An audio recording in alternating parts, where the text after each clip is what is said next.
Can I ask you a quick question? In the segregated South, buses were separated, black people in the back, white in the front. Where do you think the Asians sat? My grandma Pearl, she moved with her family to Augusta, Georgia in 1927, where they ran a grocery store in the black neighborhood. What did it mean to grow up Chinese in a black and white space? Now, when I was growing up, the expression, we had a Chinese grocery store on every corner. You know, the laws at that time were so limited, but not applying to the Chinese. Segregation was nothing more than a pseudo way of carrying on slavery. How did they end up in the black neighborhood? They are still people of color. Can only go so high. They were allowed to go to the predominantly white schools, whereas blacks were not allowed to go to the predominantly white schools. And at school, they were mostly white kids. Did you feel? All white kids.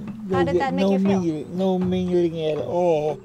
The Chinese, you know, there's some of them that they don't want nothing to do with the blacks, but yet they want their money, you know.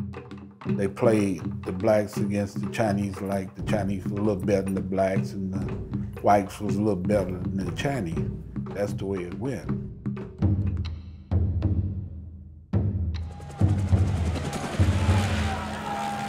The black people in Augusta are tired of being told that there is no racial problem here. Now the nation knows that Augusta has a problem.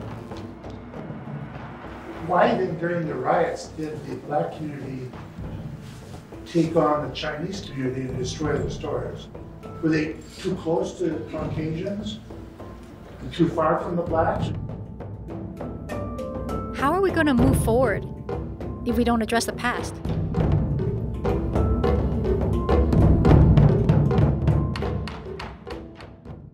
Hello, everyone, and welcome to another episode of The Breeze, Breezeway Productions' The Breeze, where we bring you the latest in independent films and film festival news. And we're happy to continue our coverage of this year's Harlem Film Festival, the 2022 edition, with the film Blurring the Color Line. And we have with us today director Crystal Kwok. How are you?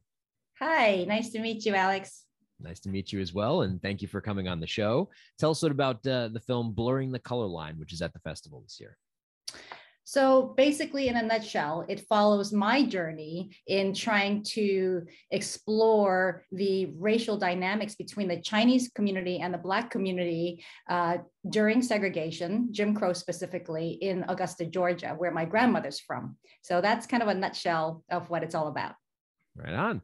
I thought that it was very informative. I didn't know a lot about the history of that community down in the South. So tell me a little bit more about how you started this journey towards creating this project. Right. So as I mentioned, my grandmother's from Augusta, Georgia, and she ran away when she was 17 and ended up in San Francisco, which is why I was born and grew up here. And she had this pretty thick Southern accent, and I never really knew because she never told us about her stories.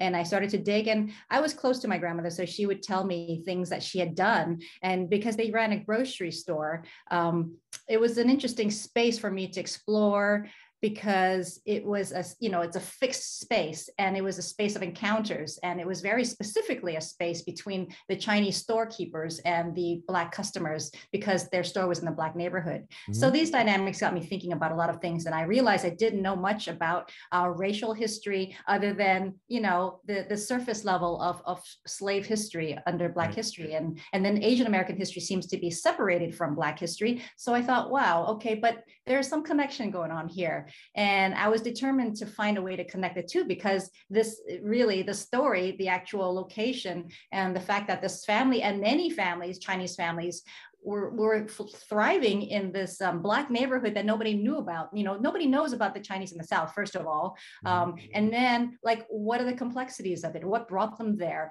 And what were the relationships between the Chinese and the Black community, which speaks to today's racial tensions, I have to say. So it's kind of gone full circle, and starting with a very personal story from my grandmother's growing up, to addressing these bigger issues that are kind of revealing the larger racial problems we are experiencing today. Yeah, you did a lot of man on the street interviews when you were asking people, do they know about this history or what they thought about it? Some people of African American descent or Asian American descent, like, what do you think happened in the South during that time? A lot of people didn't even know. One that stuck out was, where do you think they sat on the bus when you asked the bus driver? And she was like, I don't know, the front. I don't know, because of the skin tone. Is that how it worked? It's like people have absolutely no idea. So I think that the film itself is very illuminating to something that history books don't really talk about that much. So I thought that that was interesting to learn. You also revisited a lot of the places, or one of the places that's down south that's still around, and they talked about the grocery store was just passed down through families, and the one that's still left in the neighborhood. So when you brought this subject to them, did they feel very I don't know, warmly receiving that you're covering this type of topic? You know, that's an interesting question, because I would have thought I'd be more warmly received on the Chinese side than the African American side. But when I started doing these interviews, it was like the Black community was much more eager to tell their stories, their memories. Of course, the Chinese community, some of them did, but they felt like, well, my sense was that why am I telling their private stories? Why am I digging into a place where I didn't grow up? And how are you treating this kind of thing? They were a little skeptical of what I was trying to do. Because, you know, I had to say, Chinese, we think collectively. And a lot of times it's like, well, if you're going to tell a story about our people, we need to tell the success stories, not dig into these uncomfortable spaces, particularly through the women's lenses. And so I'm like digging into these women and how they remember them, their kind of past, sneaking out on dates with white boys, or what the interracial marriages meant to the family. So we're digging into things that they don't want to expose. So yeah. So they're painting the picture of the history that they would see fit, with only the good stuff, not the bad stuff, not to just tell the entire story. Yeah, well, I think a lot of ethnic communities do that because we want to kind of get up there, and it speaks to the color line, because it's like, where do we sit? All these different marginal communities all over, it doesn't have to be Chinese, any non-Black or whites, or any mixtures of people, we're kind of in this blurry middle. And sometimes there is this real effort on behalf of particularly the immigrant generation to make that kind of model minority image, which is very deceiving. Yes, I understand. But it did not come across that way. You told the story the way that the story was told, for the good times and the bad, to get a well-rounded view of the history of what happened with Asian Americans in the South. And my next question is about the people that you worked with to help create this vision that you had to make this film. Who are the people that you'd like to give a shout out to for helping move this project along, and then to create it as it is done today? Yes. Well, I just want to say, first of all, like a lot of filmmakers, you start from yourself, and you painfully kind of plow through as much as you can until something happens. So first of all, Black Lives Matter happened, and which shifted my narrative quite a bit. And then shortly after, the anti-Asian hate crimes started. And so the way to address these issues really informed my film. And so at that point, I was looking for somebody who really was kind of a part of that. And that's where my editor gave me the idea. Like, there's Daniel Wu is my main executive producer, who is he was a famous actor in Hong Kong. He's still quite famous now for Chinese audience. But anyway, so he was active in the anti-Asian protests and all that. So he was very visible, and he thought my film was important to address these kind of uncomfortable spaces, even within the Chinese community, to address anti-Blackness, because we don't talk about that. I don't know anyone who's talked about that. And so we said, okay, well, we need to do this. And then because of his contacts, he brought on board Lisa Ling and Kamal Bell, which was amazing, because they are both activists, very strong activists in bridging these communities and actively talking about race relations, is what we need to do. So that's, this film was really kind of I'm very grateful for them on board. Right on. Yeah. And it was very informative. As I said, I think you did a wonderful job creating this documentary.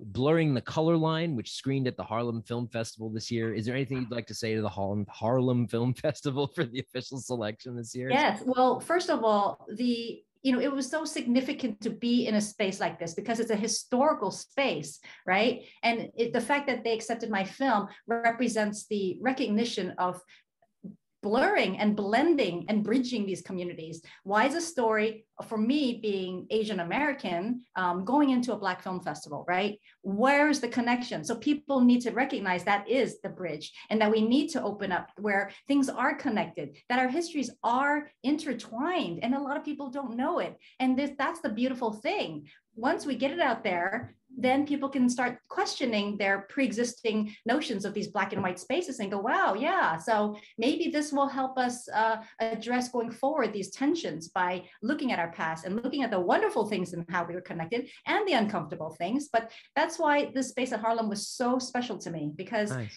they recognized the power of this narrative. Yeah, it definitely was powerful and informative and educational and enjoyable. So all of those Thank things you. rolled into one is a nice package for a film. Where can people go to check out more about blurring the color line? Like a website, Facebook, YouTube, Instagram, things like that? Yeah, the best thing is to go into our website, because we have all the updates, and it's www.blurringthecolorline.com. You can sign up for our newsletter there, and we will be engaging in a lot of impact events to open up discussion, because it's all about the discussions after the film. It's we want to shift things, we want to make change. So this is where we are at, and thank you for the space for letting me share my film. This is great. No, I think that it was awesome, and we're going to showcase the links down below. So I want to thank you for joining me today, Crystal Kwok, to talk about your film Blurring the Color Line, which just screened at the Harlem Film Festival, and we hope our audiences are able to check it out. Thank you.